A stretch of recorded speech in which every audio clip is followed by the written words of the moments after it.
Over the last few years, one of my favorite streamer patterns for steelhead has become the Erie Shiner. I'm going to be tying that today on this TMCO 5262 size 8. You can use any streamer hook you like. I just happen to like this one.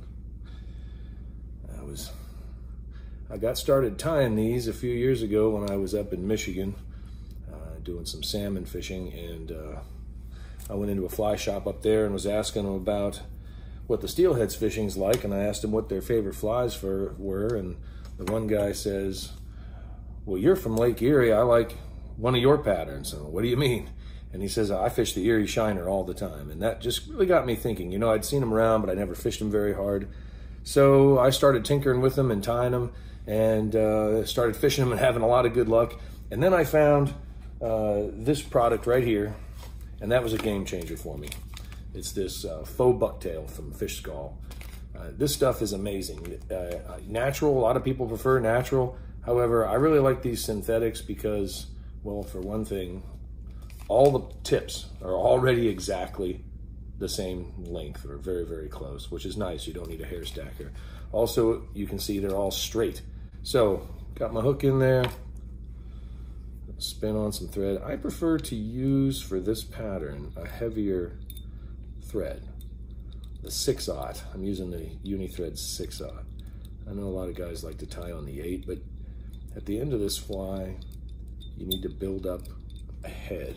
And I just think the 6 builds a head a little bit better. So I'm gonna try that. So the first thing I'm gonna put on here, and again, this is a variation of the Erie Shiner. It's got a little more flash to it.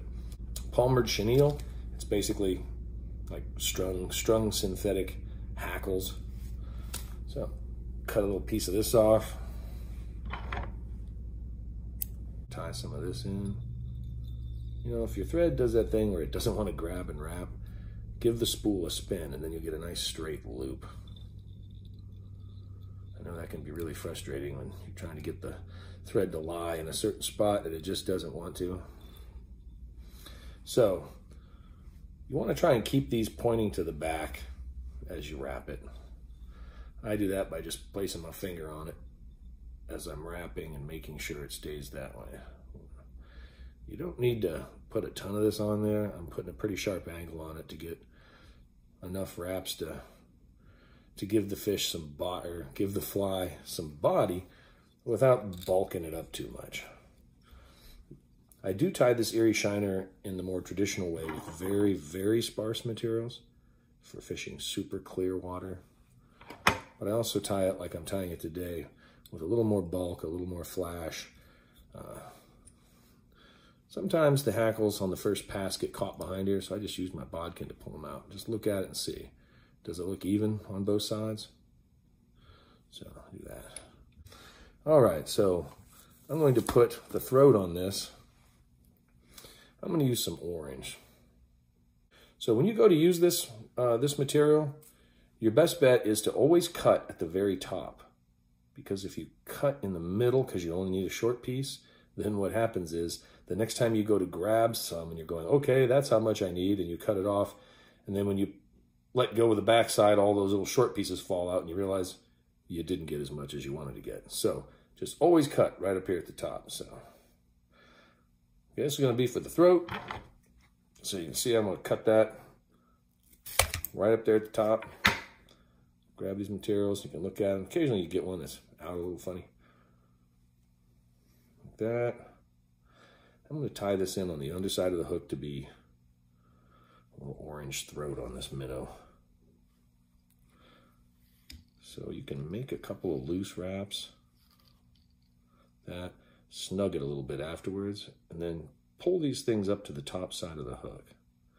Because you don't want them rolling around the hook. Pull them up there like that. Okay. And then what I like to do, just to help them sort of stay right where I want them, is I'll put a little bit of super glue on there. Like there. That way, as I'm tying the rest of the fly, the smooth synthetic fibers don't want to walk around the fly because of the wraps I'm making for the other stuff I'm going to tie in. So if you notice, I don't have any, it's not leaning up the way you need it to be, but don't worry about that. We'll get there. So now that I got the super glue on there, I'm gonna make just a couple more wraps to try and lock that in, some good tight ones. I'm gonna pull these down and cut it all off. Not a big problem. You wanna keep the ends of these fibers away from your hook eye, because when you go to make the final wraps, it can really bog down on you. You get the thread all up on the eye and you get one of those goofy beginner looking flies.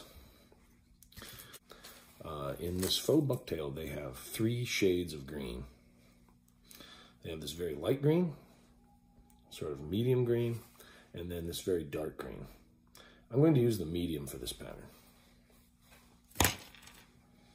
So again, you want to pull off a fairly sparse amount. So the bulk, I'm counting on this fluff to be the bulk. I'm going to use, for this, I'm going to keep it sparse. A small amount of that. So again, hold them up, make sure they all look nice and even. So for these go on top, and what you want to do is, like, right at the butt of your hook, go just slightly past the butt of your hook with the first bunch of it. You know, take a look. Is that what you want it to look like? Sure. Okay. Hold it in place.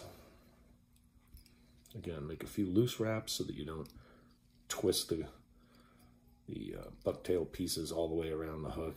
Straighten it up on top. Pull it kind of snug. Make a couple more. Pull it kind of snug. Put a little bit of super glue on there. These ones have a little bit more, so I'm going to just use the brush to put it on. Okay, and then once again, just make a couple more wraps to lock that glue in. All right, then I'm going to add the brown for the top.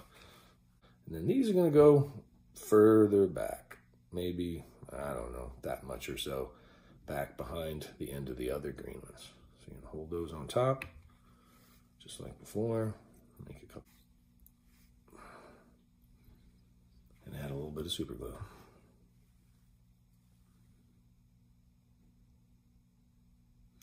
I try to get some of the super glue back behind the threads, back here a little bit. That'll help keep them from shifting around or pulling out when you're fishing the fly and fish start giving it a good solid whack. You want those fibers to be glued in nice. Okay, now I'm going to add some flash. I often add black or dark blue flash, but lately I've been fishing this gold Flashabou, and I really like the way it looks. So what I do to put this on is I grab it halfway in the middle, I come up underneath my flash, underneath the bucktails, and then slide it up against the threads. And I pull it tight against the side of on each side of the fly. And again, make a few loose wraps so you don't walk the material around the fly. All right, and pull it pretty good. And these I cut back just a little bit further than the brown. And then I look at it to see, do I like the placement? If I don't, I'll pull them up a little bit. I'm going to splay it out a little bit more, tug a couple of them up a little bit. There you go. Make a few more wraps. Now I'm going to cut this stuff off. Once again, you want to cut it off plenty behind the hook. Angle it, bevel the front a little bit so the browns are cut back a little bit more than the greens. Then I'm going to walk my thread all the way to the front. Build up a little bit of head there in the front until I get to the height of the fibers, and then work my way back. You don't need a giant head, but you need some kind of head. I'm going to tie that off. Again, to avoid give it a quick spin, to avoid the funny loops that you can get when you tighten this knot up. All right, cut that off.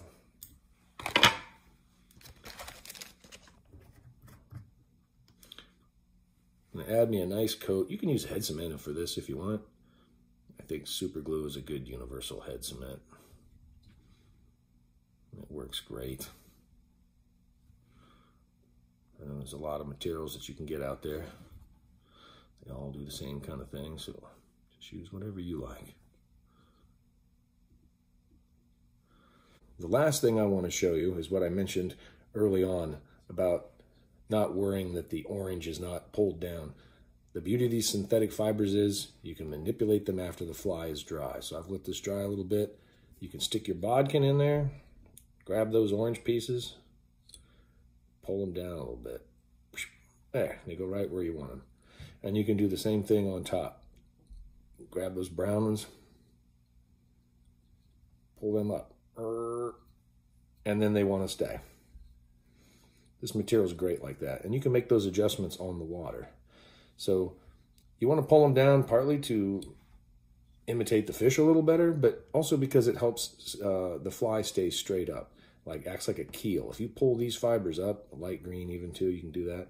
You pull those up, it lets the weight of the hook fall down below them because the drag is here, and then the hook will fall below it. It'll make the fly, even keel instead of wanting to fall to one side or the other. So the tall is actually kind of good for that. So again, another benefit of these synthetic materials is you can just bend them all over the place and do what you want.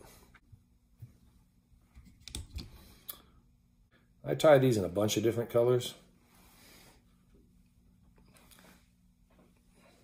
Here's one with the black and the purple. Purple in the middle and some black fluff on it.